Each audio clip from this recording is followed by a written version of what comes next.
Karma, amor, familia y gestión emocional. Tela, ¿no? Tenemos como para un par de años de trabajo.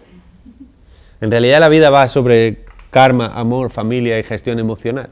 Podríamos tirarnos toda la vida para aprender esto. Este es el tema. Sobre todo el tema de la emoción, porque la emoción en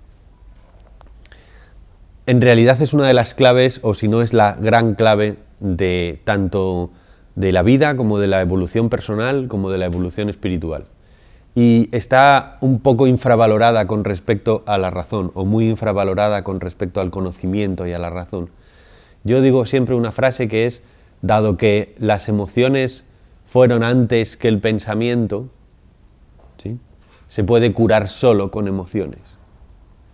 Y casi todo el desarrollo de la psicoterapia, o gran parte del desarrollo de la psicoterapia, está estructurado en base al trabajo intelectual, es decir, a la comprensión de las causas, ¿sí? Y muchas veces incluso esa comprensión de las causas, en mi opinión, no son ni las causas.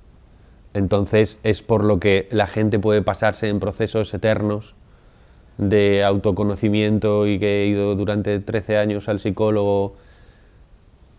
Hay muchas de las tendencias también de que son solo conductuales o que son solamente farmacológicas, que no solucionan, sino que no solucionan definitivamente, sino que, digamos, te hacen un poco más operativo o evitan que sientas, porque las emociones son la mejor manera de curar. Es cierto que es muy importante también el control o el conocimiento del concepto y del significado de la causa, o sea, de por qué me pasa lo que me pasa, de dónde viene, porque eso me permite liberarme de la culpa, sobre todo, que es uno de los grandes problemas de sufrimiento por el que la gente sufre, ¿no? Por una culpa, la culpa ansiosa por yo soy como soy, por qué me pasa esto, por qué siempre me comporto así, por qué. Entonces, cuando yo comprendo de dónde me viene esto, libera mucha culpa. Pero nosotros vivimos en una sociedad básicamente que nos potencia dos tipos de desarrollos emocionales. Hasta hace poco, pocos años me refiero a pocos años hasta los 60, la clave central era la represión. No hay más que ver en este país en el que vivimos como aún a día de hoy estamos sufriendo la violenta, brutal y despiadada represión de los instintos, emociones y afectos que había en nuestros padres y abuelos por culpa de una educación absolutamente salvaje. Una educación que reprimía completamente cualquier tipo de comprensión del instinto, cualquier tipo de valoración del ser humano en sí mismo por su propio valor y no en tanto en cuanto a lo que hacía o si cumplía con la normativa o tal. Con lo cual se nos enseñó muchísimo a reprimir. Entonces las descargas emocionales que habían post-represión eran brutales y las consecuencias eran enormes. Después de esto se pasó una fase, sobre todo a nivel de desarrollo personal y terapéutico, en el que se ha fomentado mucho también la hiperexpresión emocional. Pues tú tienes que decir lo que piensas, pues tú tienes que, pues saca la hiperexpresión emocional, saca lo que llevas dentro, los demás tienen que conocer lo que tú dices, vamos, que la líes parda sin ningún problema, ¿sí? Y esto también nos ha creado problemas, porque no por expresar la emoción sin control, a diestro y siniestro y sin criterio, yo me voy a curar de esa expresión, ¿sí? Muchas veces la expresión de las emociones sin control lo único que provoca es una retraumatización, ¿sí?, del sistema nervioso. Es decir, yo vuelvo a expresar otra vez ese ataque de ira con respecto al mismo estímulo, vuelvo a expresar esa pena profunda y lo único que pasa es que el sistema es como le hago otra cuña al mismo sistema y lo único que pasa es que me vuelvo a retraumatizar. Y si no manejamos bien la cuestión emocional con respecto a las relaciones, que es una de las cosas claves, pues entonces nos perdemos nos quedamos, ¿no? Como decía la peli, ahora han puesto muchas imágenes de Chus Lampreave, ¿no? Ponía como vaca sin cencerro, ¿no? Decía, hija, nos tenemos que volver a las raíces porque si no nos quedamos como vaca sin cencerro, perdida, ¿no? Pues el cencerro es un poco las emociones, ¿no? Es la guía con la que nosotros sabemos si vamos bien o vamos mal, en general, porque la guía, la brújula se nos puede estropear. La guía emocional puede estar demasiado cerrada, la guía emocional puede estar demasiado despendolada, la guía emocional no es un mandato, es solo una propuesta, y es muy importante que si nosotros somos básicamente emocionales y tenemos o hemos aprendido a tener una tendencia en la que solamente tenemos que hacer caso a nuestras emociones, pues obviamente no podemos hacer eso, porque la emoción es una guía con respecto a las relaciones, es una guía con respecto a cómo estamos nosotros con nosotros mismos, es una guía con respecto a cómo nos va la vida, es una guía sobre si lo estamos haciendo bien o no lo estamos haciendo bien, sobre si estamos bien tratados o no estamos siendo bien tratados. Y es una guía sobre si nuestro cuerpo está sano o no está sano. Hay muchas emociones, muchos estados emocionales que simplemente son malos estados de salud. No porque estés enfermo, sino porque no estás sano. ¿Sí? No tienes que tener una patología severa para estar físicamente mal. Se sabe claramente que simplemente con incrementar el nivel de deporte, ¿sí? con cansarnos. Yo digo, intenta cansarte un par de veces a la semana. Cansarte, o sea, no cansarte de, es que he subido la escalera. No, o sea, cansarte en serio. Lo que sería, bueno, por eso tiene tantísimo éxito la gente que va huyendo por todos los, van corriendo por todos los lados, ¿no? ¿Y de qué huyen? ¿No? Pues probablemente huirán de las emociones negativas, ¿no? Tengo un amigo que tuvo una crisis personal muy seria y le salvó la maratón, ¿no? Porque muchas veces las emociones son simplemente un mal estado físico, es decir, demasiado sedentarismo, mal sueño, alimentaciones irregulares, tal. Y entonces estoy como, y voy buscando técnicas terapéuticas súper evolucionadas que me curen de mi sensación de rendición o de mi sensación de malestar o de mi estado de fondo así como tristón, y lo único que me hace falta es cansarme, comer bien, cansarme y dormir, que es muy importante, ¿sí? La emoción es ciega, como el amor. La emoción no la decidimos nosotros, y esto es muy importante, ¿no? Porque una de las grandes dificultades que existen en el proceso del desarrollo personal es el darnos cuenta de que las emociones no vienen no es un menú de degustación. Es decir, la gente no puede decidir lo que siente. Y esto parece que es muy sencillo o muy evidente, pero creemos que tenemos que decidir lo que sentimos. Y es un disparate, porque no se puede decidir lo que sentimos. De hecho, lo que nosotros sentimos probablemente va a condicionar lo que decidimos, pero nosotros no podemos decidir lo que sentimos, básicamente porque no hay cable que conecte la voluntad con las emociones. A nivel cerebral, las conexiones que van, dicen los científicos, que las conexiones que van desde la parte de la volición, desde los lóbulos frontales hasta las zonas límbicas cerebrales, las zonas donde se emiten las emociones, son infinitamente menores los cables que van desde la voluntad hacia la emoción que los que van desde la emoción hacia la voluntad. Luego nosotros estamos mucho más condicionados por las emociones que las emociones por la voluntad. ¿Entendéis? Luego cuando nosotros no queremos sentir, no nos viene bien lo que sentimos, vamos a tener, como no podemos modificarlo, vamos a tener que hacer trampas, trucos, traspapelos, corrupción dentro de nosotros mismos. Nos vamos a tener que hacer trampas psíquicas. Y tenemos un montón de trampas psíquicas.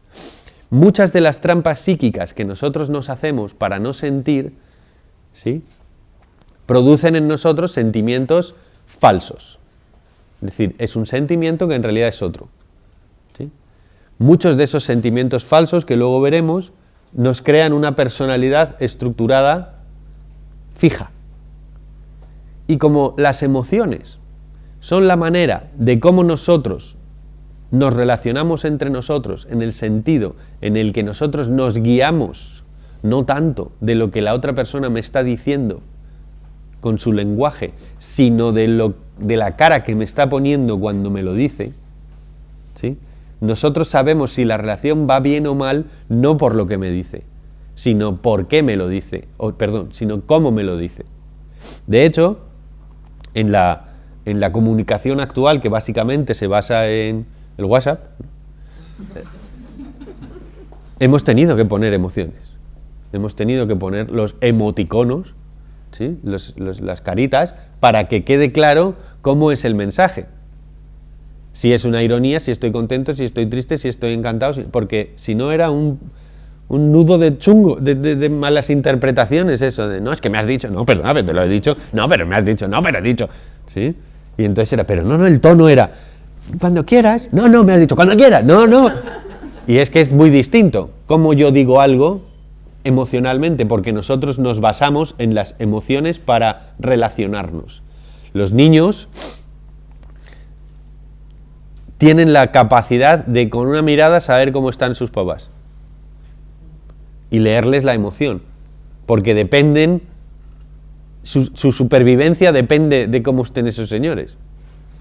¿Sí? En realidad es así, su supervivencia física depende de cómo estén esos señores. Pero es que además su autoestima depende de cómo estén esos señores, lo que ellos van a tener depende de cómo estén esos señores. Mucha gente cuando viene a terapia me habla de añoranza de la libertad de la infancia. Y yo digo, ¿qué libertad hay en la infancia? ¿Qué libertad hay en la infancia? En la infancia hay todo menos libertad. Te dicen lo que tienes que hacer, lo que te tienes que poner, cómo te tienes que comportar, si a mamá le gusta, si no le gusta, si tienes que ir al colegio, y encima trabajan más horas que nosotros. No hay libertad en la infancia, ¿sí? Les dejamos el rato del patio del recreo, los metemos en una habitación a 7, que hagan lo que quieran, sí, luego si se portan mal les regañamos, pero en realidad no hay libertad en la infancia. La libertad es una cosa de la madurez. Pero el problema es que, como hemos sido tan condicionados con la pérdida de libertad o con los condicionamientos educativos que hemos recibido en la familia en la infancia, entonces de mayores no sabemos ni gestionar nuestras emociones, ni gestionar nuestras relaciones, por tanto no tenemos la capacidad de sentirnos libres y saber qué es lo que queremos, qué es lo que sentimos, porque se nos ha estropeado la brújula de las emociones. ¿Sí? Las emociones lo que hacen es que nos proponen en las relaciones una propuesta, es como una advertencia, ¿no? Es como una guía, una cosa que nos dice, esto lo tienes que solucionar, esto lo tienes que mantener, esto lo tienes que reprimir, esto lo tienes que evitar, esto lo tienes que fomentar.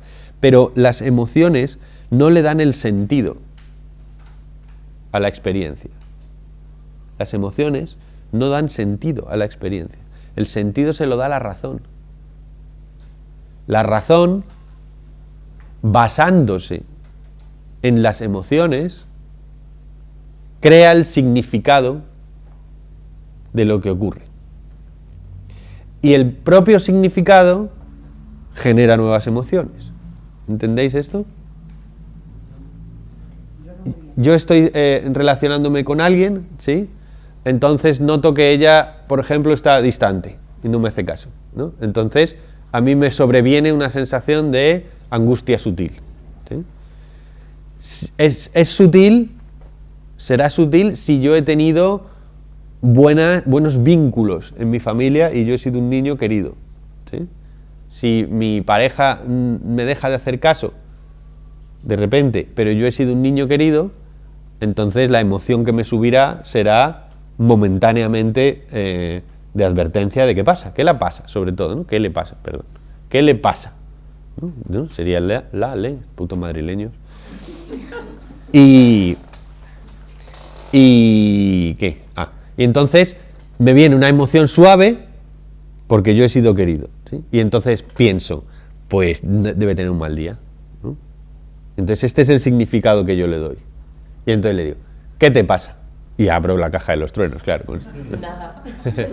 Si dice nada, es muy grave lo que le pasa, ¿sí? Pero cabe la posibilidad de que yo haya sido un niño con problemas en la infancia de vinculación, sobre todo con mi mamá, ¿sí? Entonces, cuando ella no me hace caso, a mí lo que me va a subir son una emoción muchísimo más fuerte, porque es ¡ah! No me está haciendo caso. Y entonces yo lo que siento es mi mamá, en el fondo mi inconsciente dice, mi mamá no me hace caso, ¿sí? Me va a venir otra vez la sensación de estar solito en el mundo, del horror, de la desdicha, de que no valgo nada, y entonces empiezo a darle un significado a mí esta tía no me quiere, no sé para qué estoy con ella, pero si soy un mierda, pero si no debería nunca haberla dicho que sí, que nos viniéramos a vivir juntos, me va a amargar la vida, me tendría que buscar otra. Y ya le monto un significado totalmente desproporcionado, porque la emoción se me ha desmandado, porque yo tenía unas vinculaciones equivocadas en la infancia, ¿sí? Luego la brújula está mal, no por culpa mía, por culpa de la educación recibida. Y entonces, como estoy pensando que a mí esta tía no me conviene y que siempre seré el mismo gilipollas, pues entonces empiezo a comportarme borde con ella. En el otro caso también estaba mal, ¿no? Espera. Y entonces empiezo a comportarme borde con ella. Y como ella se defiende, pues entonces esto va a más y a más y a más y a más y acaba siendo una catástrofe, algo que simplemente no era nada. Simplemente porque la guía emocional va mal. ¿Qué quiero decir? Que tenemos que darnos cuenta, que es lo que vamos a trabajar sobre todo en la parte práctica de hoy del curso, de si las emociones son proporcionales a lo que está pasando, están actualizadas de lo que está pasando, ¿sí? Y si son útiles sobre lo que está pasando. Y también qué significados nos están proporcionando, qué nos están generando esas emociones, qué tipo de pensamientos estamos teniendo sobre nosotros y qué tipo de pensamientos estamos teniendo sobre la situación. Porque esos significados crean nuevas emociones que crean... Y entonces entramos en un ciclo, como los bucles diabólicos de la ansiedad, ¿sí?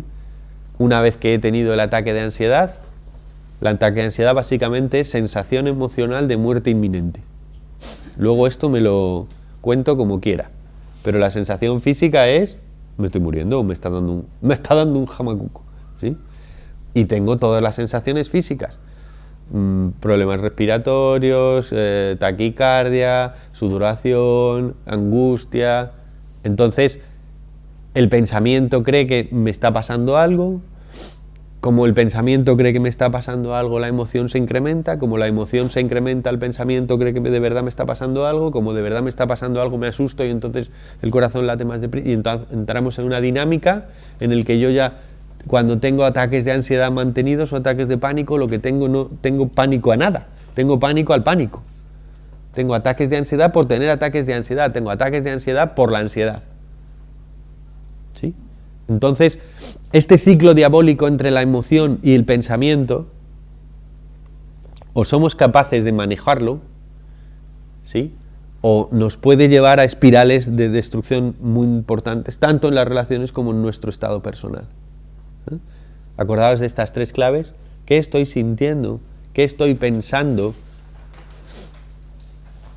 ¿Dónde está? O sea, ¿cuál es el significado que le estoy dando a todo esto? Porque el significado más el pensamiento más la sensación me va a llevar a decidir cuál es la acción correcta o cuál es la acción. Y esa acción puede ser no adecuada, podríamos decir. Hay mucha gente que es básicamente emocional y se defiende mucho terapéuticamente que tú saca lo que llevas dentro, déjate llevar y guíate por la intuición y el corazón, que es muy bonito y muchas veces tiene gran parte de razón, pero las emociones tienen sus condicionamientos. O sea, si yo me guío por las emociones y yo voy andando por la calle y de repente veo un pedazo de coche que me encanta y digo, ¡oh, lo quiero! Y yo llevo la tarjeta encima, me guío por las emociones y los publicistas lo saben muy bien, que nos guiamos por las emociones. Las emociones no piensan, no piensan, claro. Las emociones no tienen en cuenta el tiempo. Si esto es apropiado, si no, si me va a venir ahora. Es decir, no tienen en cuenta de dónde vengo y a dónde voy. No tienen en cuenta cuáles son las consecuencias que van a tener las acciones que yo tomo de repente, porque estoy en una discoteca y de repente veo una rubia espectacular y el cuerpo me sobreviene un deseo cerval y me enamoro locamente y a tomar por culo mi matrimonio, ¿entiendes? Porque es la amiga de toda la vida de ella. Claro. Y yo me he dejado llevar. Las emociones muchas veces no están adaptadas al presente porque precisamente como no tienen, digamos, la posibilidad de valorar el tiempo, el pasado, presente, futuro, lo equivocan. Entonces yo puedo estar sintiendo la angustia de la pérdida de un familiar, ¿sí?, 200 veces antes de que ese familiar se vaya. Porque las emociones anteceden el peligro. ¿Sí? Del mismo modo, puedo estar viviendo con angustia aquellos maltratos que me dio mi papá durante años y años y años y años, y esos maltratos ya no están. Pero yo vuelvo a vivirlos una y otra vez, una y otra vez, una y otra vez, una y otra vez. Si yo me dejo guiar solo por las emociones, me voy a ir al futuro, me voy a ir al pasado, voy a estar en el presente tomando decisiones no operativas, ¿sí? Las emociones, al ser ciegas y ser solamente una propuesta que la mente tiene que darle sentido y resolver, que tiene que valorar, darle sentido y resolver, me pueden llevar al caos. Por ejemplo, ya se sabe cómo reacciona la gente en una catástrofe pública. Una discoteca donde haya mucha gente y solo hay hay dos puertas de salida, pero se sabe que toda la gente va a correr donde va la manada, porque somos como gacelas cuando hay peligro, y nuestras emociones nos dicen riesgo de muerte al grupo, y ahí hay 40 muertos por aplastamiento, cuando la otra puerta está libre, ¿sí? O me van a operar y tengo miedo a la cirugía. Si yo me dejo llevar solo por el miedo, pues entonces no me operaría, y como no me operaría, pues me puedo ir a peor, ¿sí? O la frase no voy al médico por si me descubren algo. ¿Sí? ¿Tienes algo? No sé, pero no voy por si acaso. ¿Eso qué es? Eso es estar manejado por la emoción. Porque si yo me quitara esa emoción y pensara solo con la mente, diría, hombre, claro, tendré que ir, porque en el caso que tenga algo, pues coño, si me lo ven antes, ¿no? Pero como tengo miedo de la emoción que me va a venir si me descubren algo, pues prefiero evitar la posibilidad de sentir la emoción a sabiendas de que las consecuencias van a ser peores. Otro sitio donde se ve mucho el control emocional es en el juego, en el casino. La razón me dice no deberías, pero la mente, pero las emociones dicen venga otra vez, ¿sí? O en la política, y no vamos a entrar en el tema, pero me gustaría, pero nos basamos en emociones también a la hora de votar, a la hora de ser fieles o no a lo que ha sido en mi familia toda la vida, a cuáles son los míos, ¿no? O simplemente viendo cómo alguien que ya es multimillonario o que ya está muy arriba en la escala social puede seguir mangando. Me dice, pero ¿qué criterio tienes para seguir mangando? Si no tienes ni para gastártelo en toda tu vida y te puedes jugar tu carrera, tu profesión, tu vida y la de tu familia y sigues mangando. Porque no puedes, es una codicia, la codicia es una emoción.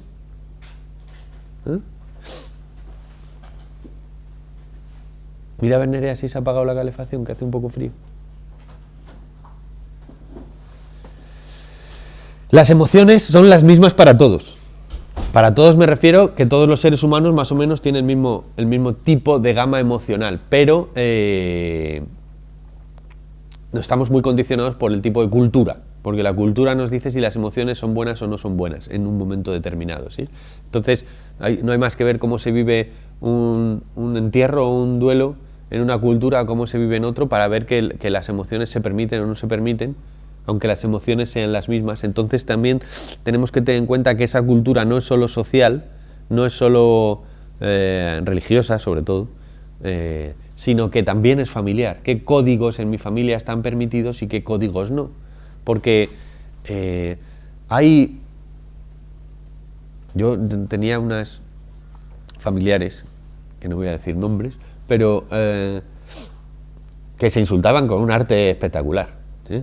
Y no tenían peor vínculo que en otra familia conocida mía en el que no se permitía el insulto, ¿sí? El nivel emocional casi era mejor en ellos, ¿sí? Porque estaba más fresco todo, porque su código cultural le permitía la expresión de la ira, de la rabia, de la culpa, de la decepción, ¿sí? Entonces el vínculo era más fuerte. Ellos se abrazaban y se besaban, igual que se mandaban a la mierda y se insultaban, ¿sí? Porque estaba ahí. En otras familias así más victorianas, todo va por debajo, ¿sí? Entonces, te paso la sal, querida, ¿sí?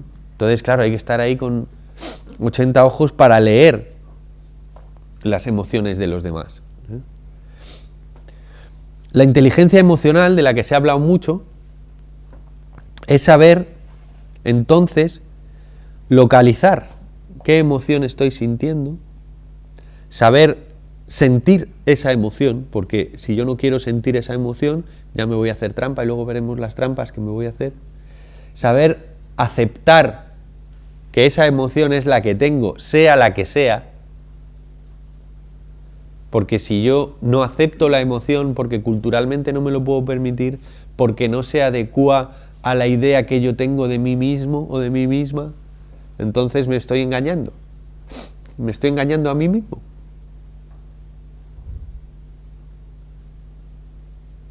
Una vez que yo localizo, que yo siento, que yo permito, que yo acepto, entonces paso a la fase de comprender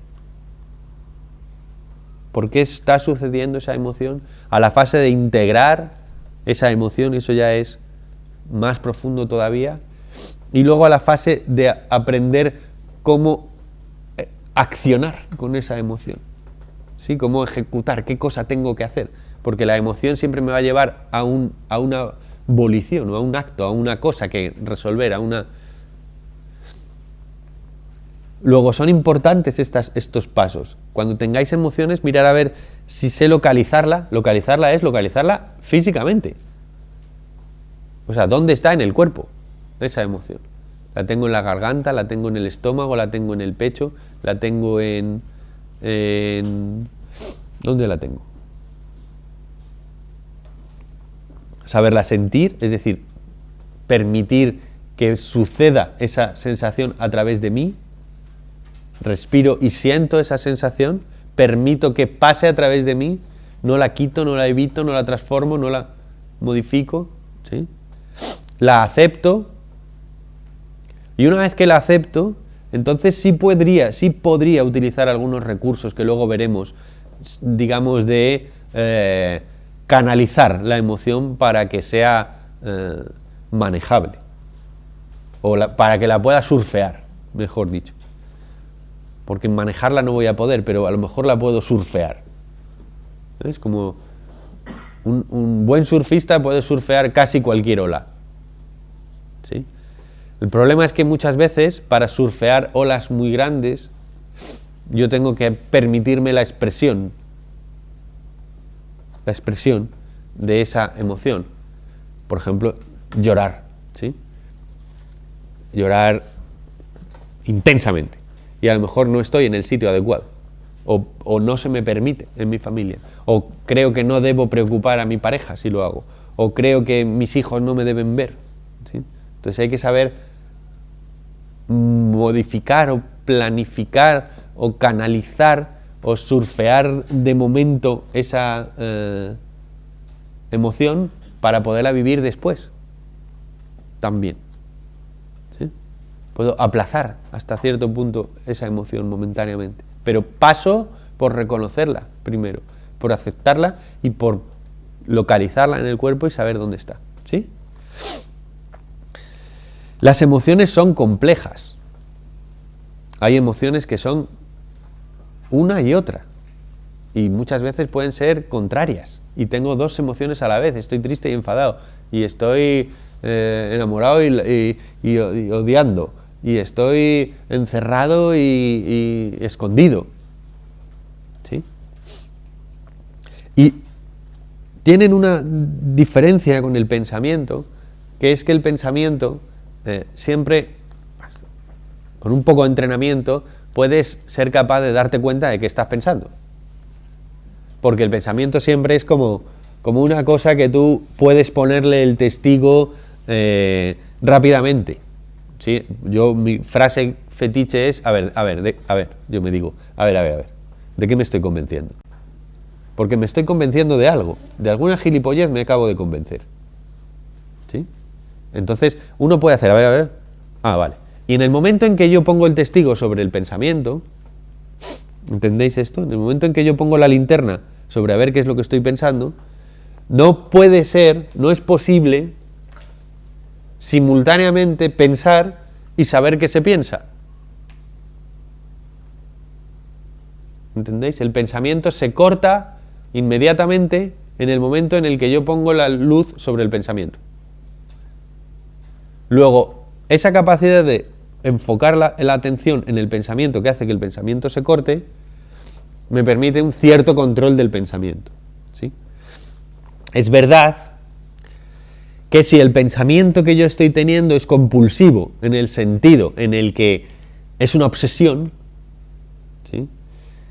Yo lo puedo mirar y volverá. Lo puedo mirar y volverá, lo puedo mirar y volverá, lo puedo mirar y volverá. Porque el pensamiento compulsivo, el pensamiento obsesivo, está provocado por una emoción reprimida. Cuanto más reprimida esté la emoción, más pensamiento compulsivo voy a tener. Luego, para curar un pensamiento repetitivo, tengo que curar una emoción, y no me vale simplemente con observar el pensamiento. Pero a donde yo quiero llegar es a que, a diferencia del pensamiento, la emoción ocupa todo el cuerpo, o sea, se parece mucho a los dolores de muelas. Es decir, si a ti te duele un pie, pues tú tienes el dolor como allí. ¿Sí? Tú dices, ¿qué me duele allí? Porque como el yo está como localizado por aquí, ¿sí? Pues a mí me duele allí, ¿sí? Pero si te duelen las muelas, dueles tú. No me puedo separar del dolor de muelas. ¿Veis esto? La emoción funciona como el dolor de muelas. Me ocupa entero. Me es difícil separarme de la emoción, ¿sí? Pero se puede. Se puede si yo permito que esa emoción pase a través de mí, ¿sí? Sin, y esta es la clave, identificarme con el que sufre. Porque esta es la clave. Y me habréis oído contar que yo me planteaba mucho cuando era actor, cómo era posible que yo en el escenario pudiera sufrir las barbaridades que se sufren haciendo ficción, muertes de familiares, asesinatos, dramones. Yo he hecho mucho culebrón, ¿no? Entonces imaginaros el tragedión que aquello era, vamos. Y tú ahí pataleas, lloriqueas, te enfadas, asesinas, matas, tal. Yo he hecho tragedias también en teatro clásico. Y cuando sales, tú lo has vivido, lo has sentido, lo has llorado, sales con los ojos así, con tu angustia. Sales y dices, ¿qué tal? Y me lo he pasado como Dios. Y yo decía, ¿por qué si yo vivo esas experiencias tan intensas en el escenario o en el plató, me parece que son divertidísimas después? Y cuando me pasan a mí, a Mariano, me parece que son una angustia. Y dije, ¿cuál es la diferencia? Y la diferencia es la identificación. No hay otra diferencia que la identificación. Que yo con lo que le pasa a Romeo, con lo que le pasa a Dorian Gray, con lo que le pasa a Don Juan Tenorio, con lo que le pasa a Íñigo, con lo que le pasa a cualquiera de los personajes, no me identifico. Creo que le pasa a él. Y él no soy yo. Pero en realidad, ¿quién es el cuerpo vehicular que está haciendo eso? Yo, el cuerpo de él y el cuerpo de mí es el mismo cuerpo. Pero no me identifico. ¿Siento? Sí. ¿Expreso? Sí. Pero no me identifico. ¿Veis? Esto es muy interesante. Cuando yo tenga una emoción que me ocupa todo el cuerpo y no sea capaz de ponerme en el testigo como con el pensamiento, porque yo si pongo el foco en las emociones, no solamente no desaparecen, sino que probablemente se incrementan, ¿sí? Pero puedo desidentificarme del que lo sufre. Sufrirlo, pero desidentificarme del que lo sufre. Porque el problema de vivir las emociones es que me llevan a un significado, a una identificación, que me va a dar un significado sobre lo que yo soy y sobre lo que significa esta situación. Y ese significado me va a traer nuevas emociones. Y esas nuevas emociones me van a y ya entramos otra vez en un ciclo negativo.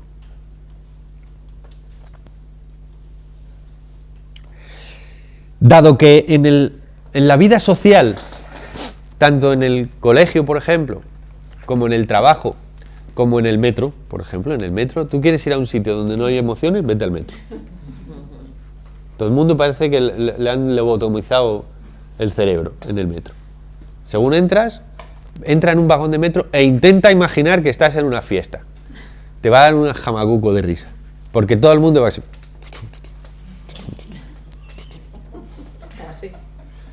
Sí, bueno, ahora sí, ahora hay un poco más de emociones porque estamos ahí cegados con el móvil. Pero en principio, en cuanto juntas demasiados mamíferos en un sitio, todo el mundo inhibe las emociones, ¿no? Y todo el mundo está como...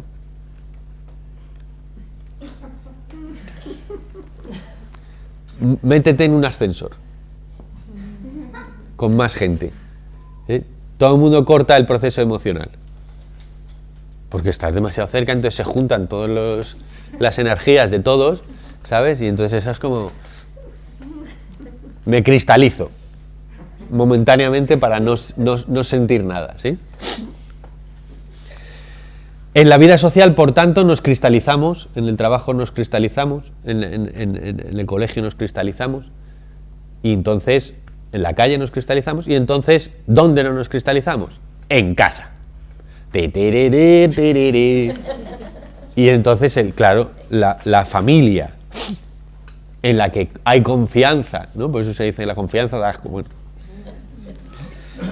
Donde hay confianza, donde probablemente esta gente no le voy a poder fingir, ¿no? Mucho, porque ya saben por dónde van los tiros. Y si el vínculo más o menos es medianamente sano y el código cultural de la familia permite más o menos la expresión emocional, pues todo lo que he venido cargándome durante todo el día es el sitio ideal para gestionarlo, ¿sí? ¿Cuál es el problema? Que es que esas señoras y esos niños con los que yo me relaciono son lo más importante, en el fondo, que tengo en mi vida y lo más provocador de nuevas emociones y lo que más emociones produce. Entonces gestiono lo emocional en el mundo de las emociones donde hay una gran intensidad y donde además yo necesitaría mayor inteligencia emocional para gestionarlo, porque es donde va a afectar más que yo me enfade, que yo me deprima, que yo me entristezca, que yo ¿entendéis? Si yo me enfado por ejemplo, ¿dónde no importa que yo tenga una gestión emocional de mierda? Conduciendo. Conduciendo todo el mundo tiene una gestión emocional de mierda, sobre todo si vas solo, ¿no? ¡Hijo de puta! En el fútbol hacemos una gestión emocional de descarga, ¿sabes? Vas allí a sacar todo lo malo y todo lo bueno, ¿eh? Pero en la familia hay que gestionar esto, y como esto esto de la inteligencia emocional, de saber localizar, sentir, aceptar, procesar, surfear, darles un correcto significado y tal, no es muy extendido y no nos lo enseñan en ningún caso, nadie, nunca. La familia no nos lo enseña, pues no sabe hacerlo. En el colegio no se plantea esto en la educación, que es una cagada espectacular, ¿sí? Ahora un poquito, pero vamos, que no. Socialmente, nada. O sea, culturalmente no hay más que ver cómo los programas de televisión fomentan exactamente lo contrario, es decir, el despropósito y el aberre emocional sin límites, ¿sí? Cómo la publicidad mangonea nuestras emociones, es decir, todo va en contra de que nosotros seamos capaces de gestionar las emociones. Luego, en la familia, en la intimidad, en la manada personal, es donde en esas relaciones privadas más conflictos emocionales hay. Porque nosotros somos muy sensibles a una cosa que es muy importante y que está muy poco reconocida, que es la validación emocional. La validación emocional es esto que yo os digo, localizar, sentir, permitir y aceptar la emoción, pero desde el punto de vista de un otro. La validación emocional me la tiene que dar otro. Y hay muchas veces que por los propios problemas personales de los que me tienen que dar la validación no me llega.